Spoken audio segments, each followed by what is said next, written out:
આજે 9મો દિવસ છે વજન ઉતારવાનો. 1.5 કિલો જેવો વજન ઉતરી ગયો છે.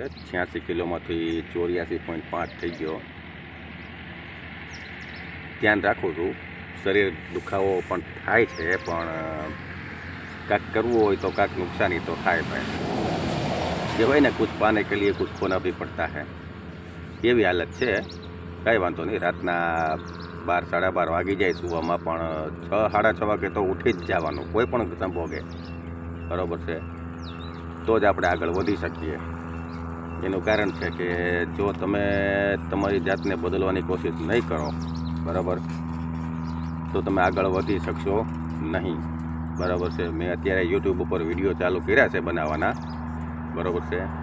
હજી એવી તો કાંઈ ખબર પડતી નથી કે કેવી સ્ક્રિપ્ટથી વાત કરવી. બરાબર છે? આલ્ગોરિધમ શું કહેવાય, અથવા તો થંબનેલ કોને કહેવાય, બરાબર, એવી આપણને કાંઈ ખબર હજી પડતી નથી.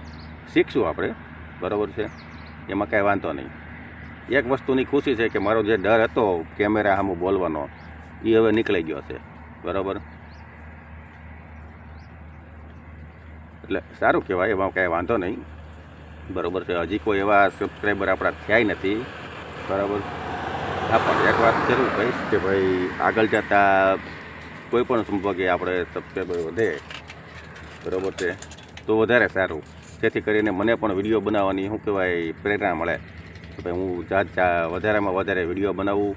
અને કયા ટોપિક ઉપર બનાવવા જોઈએ એ તમે મને કહો. બરાબર છે? અને સારો લાગે મારો આ વિડીયો તમને, બરાબર છે, તો લાઈક કરી દો, શેર કરી દો, સબસ્ક્રાઈબ કરી દો, અને ખાસ કરીને કોમેન્ટ કરો કે કેવા વિડીયો મારે બનાવવા જોઈએ. બરાબર છે? ધન્યવાદ.